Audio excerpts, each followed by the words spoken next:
The baby's crying was so loud that I changed the locks. Well, what am I supposed to do then? When I asked Michael, for some reason, I heard my in-laws' voices in response. Both you and the kid can sleep on the streets. Following those unbelievable words, I could also hear my in-laws laughing. So, they're in on it too, huh? Realizing that, I said with a sigh. All right, wherever I sleep, don't complain. Huh? Both my in-laws and Michael were dumbfounded. They probably thought I had nowhere to go. But tough luck for them. I never thought I'd be locked out, but I do have a place to go. And that place happens to be inconvenient for them. Well, they can regret it after I'm gone. I don't care what they say later. Right now, all that matters to me is Barbara. If I can protect her, I don't care if you all go down in flames. With that resolve, I turned my back on my in-laws' house. My name is Susan. Next month, I'll be celebrating my 30th birthday. I'm a stay-at-home mom, but right now, I'm not doing any housework. Of course, I'm not just slacking off. You see, Barbara was born just 2 weeks ago, so I'm currently resting. That's why I'm not doing any chores. However, Michael doesn't seem to care. Why aren't you doing any housework? Just want to slack off? Even my father-in-law, who was with his wife during childbirth, seems clueless. People usually get back to housework the next day. It's astonishing that he'd say something like that. Doesn't anyone understand me? Things aren't going well with my husband, and there's a distance between me and my in-laws. I don't have my parents anymore, and I have no family to rely on. But even if I'm all alone, I must protect Barbara at all costs. That thought kept me going. Maybe getting married was a mistake. I've been thinking that a lot lately. But until we got married, both Michael and my in-laws were kind. Especially my in-laws, they even offered to cover the wedding costs, which shows how considerate they were towards me. Can we really accept the money for the wedding? It's our only son's wedding, Susan. We can't be stingy, or we'll be the laughingstock of our family. Saying this, my mother-in-law chuckled. My father-in-law felt the same at that time. Both Michael and I work in the bridal industry. Some of our company colleagues will be attending, so we can't have a wedding that's embarrassing. Michael and my father-in-law work at the same bridal company. It's pretty well known in our local area, say, kinda like a recognized company in Nebraska. Moreover, they have a broad range of businesses. Their primary focus is on wedding venues, but they seem to also manage restaurants for wedding after-party and such. So, most of the attendees were deeply familiar with weddings. Guess that means we couldn't have a cheap-looking wedding. Now I understand why they offered to cover the expenses. So, with the help of my in-laws, Michael and I had a rather lavish wedding. But the good times ended there. Once we got married and I began living in their home, they started to make demands. Hey, Susan? You're not expecting yet? Well. I gave a vague response. My mother-in-law let out an exaggerated sigh. Oh boy, you're not too helpful, are ya? Excuse me? Not helpful? I quickly retorted. But she just looked away. It's nothing. She brushed it off in an obvious manner. I was like, wait, is this what they call the cold shoulder? The thought briefly crossed my mind. But I have still felt indebted because of the wedding expenses. In the end, I couldn't muster the courage to confront her directly. On the other hand, my father-in-law treats me like I'm some sort of maid. Hey, where are the snacks? Sorry, I'll get them right now. You should have had it ready before I got back. Some wife you are. He started to grumble. I was taken aback. Some wife. What's that supposed to mean? Do I also need to look after him? I married Michael and became his wife. So I'm committed to him. Of course, I want to do my best for my in-laws too. But being ordered around feels a bit different. I wonder if this is how they truly feel about me. I was baffled by the sudden change in my in-laws' attitude. However, I didn't have the guts to stand up to them. I thought if I did, they'd kick me out. I quit my job when we got married. I don't have much savings left. Moreover, I don't have my parents. Meaning, if we were to divorce, I'd have no one to turn to. Out of fear, I couldn't defy my in-laws. Even when my mother-in-law picked on me, or when my father-in-law treated me like a maid, I had no choice but to endure. I've suppressed my feelings deep inside. Then, about 6 months after our marriage, one day, I felt sick as I was about to prepare breakfast and collapsed on the spot. What? What's wrong? My mother-in-law asked, sounding annoyed. I just feel a bit dizzy. You're so clumsy. I'm sorry, just a moment. Saying that, I rushed to the bathroom. But my condition didn't improve. Hey! What the heck are you doing, Susan? Leaving your chores and doing what? Sorry. That's not good enough.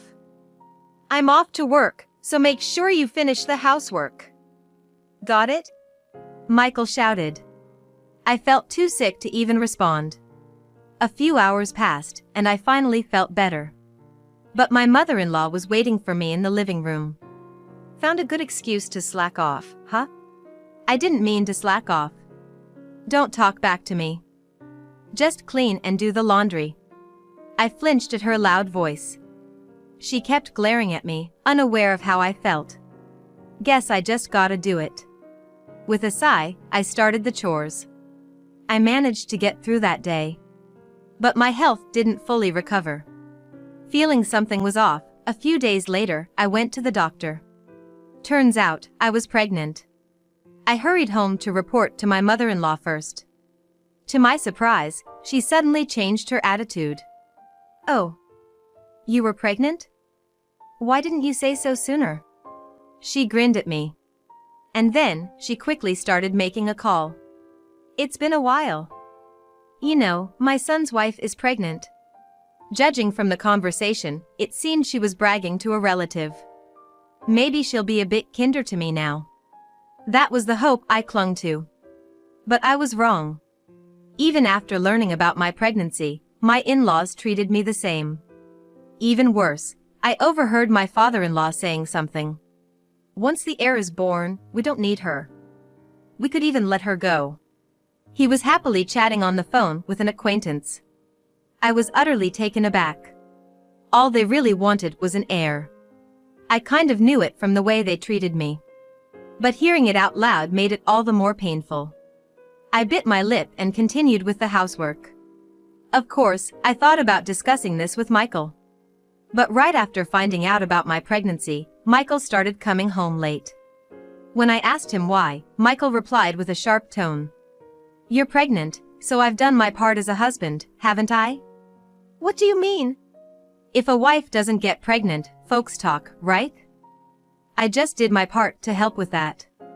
And so, Michael just rambled on with his selfish reasoning. What the heck, Michael? Stop joking around. Enough.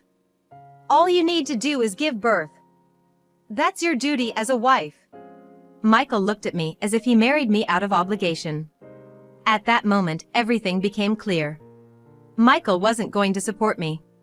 In fact, he wasn't even on my side. I was all alone here. Besides, my in-laws were never kind to me. They were just kind to ensure their heir and to have someone do the housework. Realizing that, my spirit broke. All my love and feelings for Michael vanished. Oh, yes. I'm gonna divorce him once the baby is born. From that day on, that's what I started thinking. In that case, I need to be prepared for the divorce. In the short time before giving birth, I hired someone to investigate Michael and my in-laws. And soon, the day came for me to give birth. A beautiful baby girl was born. I named her as Barbara. The day we brought Barbara home, both my in-laws and Michael were thrilled. However, their expressions gradually darkened. And then, tragedy struck. It was on the day of Barbara's 1-month checkup. After the checkup, I was given a ride by Mr. Smith, the CEO of Michael's company. Apparently, Mr. Smith's daughter had given birth around the same time I had. So, we ended up having our checkups together, and I got a ride due to Mr. Smith's kindness. But there was a problem when we got to my house. For some reason, the front door key wouldn't work. I knocked at the door and called out, "Hey, Michael? I can't open the door." From inside, I heard Michael's voice. The baby kept crying at night, so I changed the lock. "You changed the front door lock without telling me?" When I asked him that, Michael raised his voice. "She cries all day. I want to enjoy some quiet time, so don't come back." "So, what am I supposed to do?" When I asked Michael, surprisingly, I heard my in-laws respond. "You and the kid can sleep on the streets." Following that unbelievable statement, I could hear my in-laws laughing. "So, they're in on this too, huh?" Realizing that, I responded sarcastically.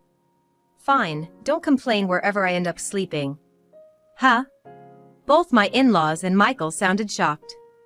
They probably thought I had nowhere to go. But joke's on them.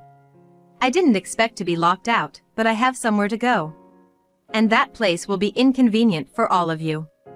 They'll regret it later. And I won't care about what they say then. Right now, the only thing that matters to me is Barbara.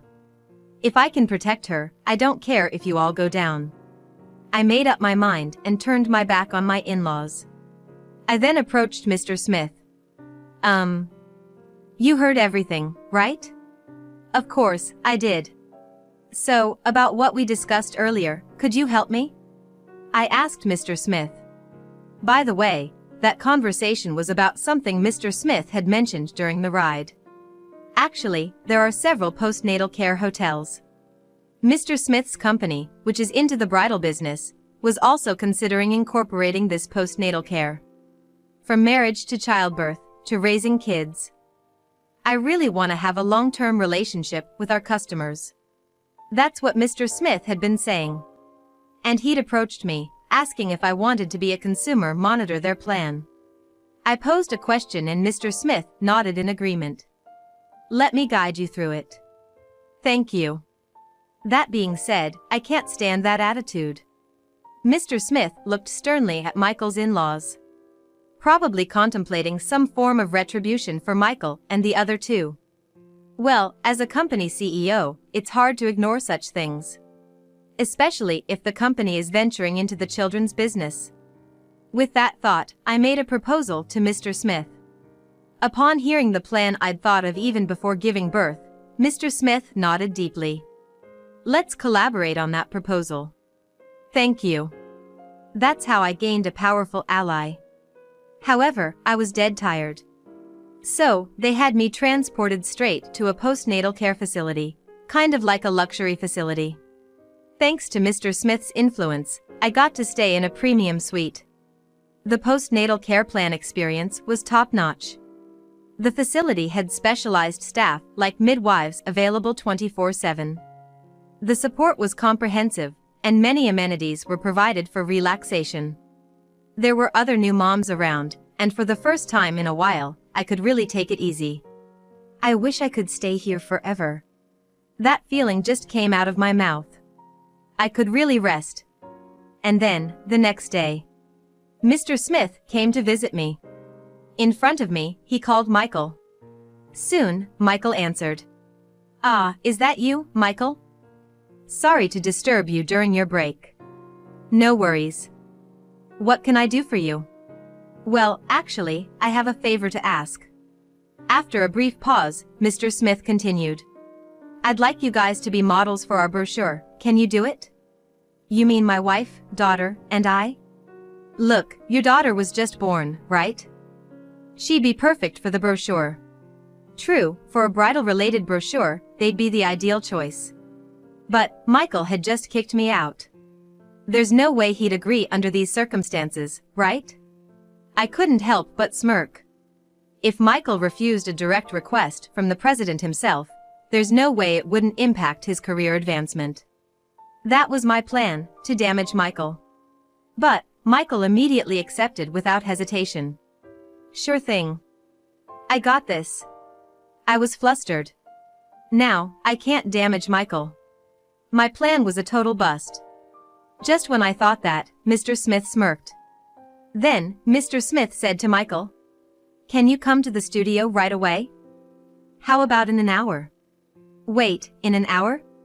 Yeah, I'll get the crew ready, so. As Mr. Smith was speaking, Michael interrupted in a panic. Hold on a sec. Today's a bit. What's the matter? Well, I have to discuss with my wife. Michael began to fumble for words. Seems he thought he could convince me if he had more time. That's what you get for agreeing without thinking. Serves him right. I couldn't help but grin. Why don't you talk to her now? Your daughter was just born. She's right there with you, isn't she? Mr. Smith added salt to the wound. Michael was completely silent. In the end, Michael said he'd consult and hung up the phone. Needless to say, I was bombarded with calls right after. Of course, I ignored them all. For about 30 minutes, my cell phone was ringing off the hook. But, it seems he finally gave up, and my phone went silent. Immediately after, Mr. Smith's phone rang. Well, my wife says she's embarrassed. I never said any such thing. As I thought that, Mr. Smith let out a very audible sigh. Really, can't even persuade your own wife? No, it's not like that. I'm really disappointed in you. As soon as Mr. Smith said that, a loud apology started, loud enough for me to hear. I'm so sorry. I promise I'll persuade her. The voice of his apology sounded like Michael was making desperate efforts to convince me in front. After letting Michael apologize for a while, Mr. Smith ended the call. Then, he dialed up my father-in-law. Hello? Hello. Mr. Smith. What can I do for you? Actually, I have a gift for you. Would you accept it? Saying so, Mr. Smith looked at me. I smiled and nodded. Do you know that we run a restaurant for parties? Of course. I'm thinking of lending it to you. Wait, lend it out? My father-in-law must have been puzzled. The truth is, this was all part of my plan. First, Mr. Smith would personally offer the spacious restaurant for Michael's father. And then, have a party for the grandchild there. Once the 1-month checkup is done, it's about time for the baby to go out for walks. That's the time for a party to show our baby around then. Any regular family might jump at this offer with joy. But our situation is different. Michael just kicked me out, so there's no way I'd accept his invitation. So, my father-in-law began to panic and make excuses. No, it's just, What? Are you gonna decline my gift? No, I'd never. It's just that we have to consider Susan and the baby's health. My father-in-law started making up reasons. I was irritated. Then, Mr. Smith interjected. Was there a problem at the 1-month checkup? No, it's not like that, but... Then, have a party there. Don't worry about the costs, I'll cover it. As for the date. Mr. Smith kept moving the conversation forward. All the while, I could hear my father-in-law's flustered voice. He's panicking, wonder what he's gonna do. I was holding back my laughter. Eventually, Mr. Smith finished talking and abruptly hung up. Right then, my phone started ringing. It's from my father-in-law. Grinning, I held my phone. Well, what should I do? No need to even ask about my father-in-law's business. So, I could just ignore it. But ignoring isn't fun. And I'd be left feeling frustrated. So, I picked up. Hello. Susan? His voice was louder than usual. He must be really panicked. Either way, I responded with an annoyed tone. Oh, is that you? Thank God. Susan, please listen to me. Huh? No thanks. I replied sharply. My father-in-law looked stunned for a moment, but quickly gathered himself, pleading with me. Don't say that. It's a once-in-a-lifetime request, please. At that point, I felt like I had the upper hand. Trying to hide my amusement, I asked. What's going on? Well, I have a favor to ask. He began to relay what Mr. Smith had told him. However, it all seemed too convenient to me. He didn't mention any instructions from Mr. Smith, nor did he specify a date and time. He just kept going on about wanting to have a party and how he'd rent out a place. So, I bluntly refused. I decline. After all, I was kicked out. No, that's not it. The thing is, my father-in-law started to rattle off excuses. Losing my patience, I raised my voice. If you send me a video you apologize to me, I'll consider attending that party. Well, he was at a loss for words. Send me that video. If it checks out, I'll go. Bye. With that, I hung up the phone. He surely wouldn't take himself go as far as apologizing to me. I was too confident about that. However, contrary to what I thought, a video of my father-in-law begging was sent to my cell phone. This threw a wrench into my plans. I was gonna make the party a flop and have him apologize to Mr. Smith. I'd have to come up with something else. Seeing my troubled face, Mr. Smith, sitting next to me, offered some advice. How about this for the debut party? I listened intently. It was indeed an intriguing idea. Moreover, I could get one over on both Michael and my in-laws. I'll go with that. I immediately started getting ready. A few days went by, and the day of the party Mr. Smith had set came around. Of course, I hadn't been back to my in-laws' place. In fact, I hadn't even been in touch with Michael or my in-laws. A little suspense never hurt anyone, right? Thinking that, I headed to the venue with Mr. Smith. Peeking into the venue, I could see my in-laws being grilled by relatives. What's going on? Why aren't they here? Something's not right. Well. My father-in-law was sweating bullets. Some other relatives were confronting Michael. You didn't leave the house with your wife? No, I mean, there's no way we could leave together. After all, we weren't living together. Still, I felt bad for keeping everyone waiting. Slowly, Mr. Smith and I entered the venue. Thank you for waiting. Finally, my father-in-law breathed a sigh of relief. Michael, on the other hand, rushed up to me. What have you been up to, Susan? Excuse me? Preparing for this event, duh? Preparations, but where's Barbara? Michael quickly looked around in a panic.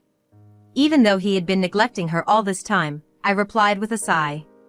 I've left Barbara with a babysitter today. What? Then, what about the party? I've prepared a slideshow. That's enough, isn't it? Saying that, I brushed past Michael. Then, I began explaining to the gathered relatives. I couldn't bring Barbara here, but I've prepared a slideshow for you all. While I spoke, a staff member began setting up the slideshow. Checking that, I continued my speech. I sincerely apologize for the inconvenience, but please enjoy this. With my signal, soft music began to play.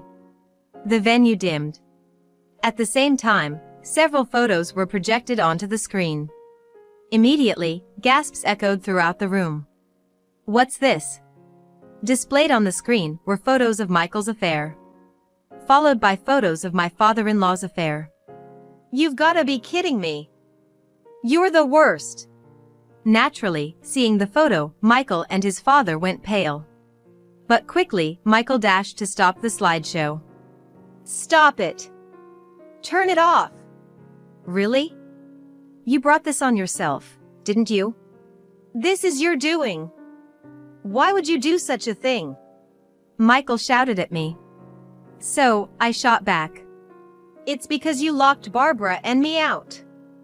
You changed the front door locks while we weren't home. The room went silent.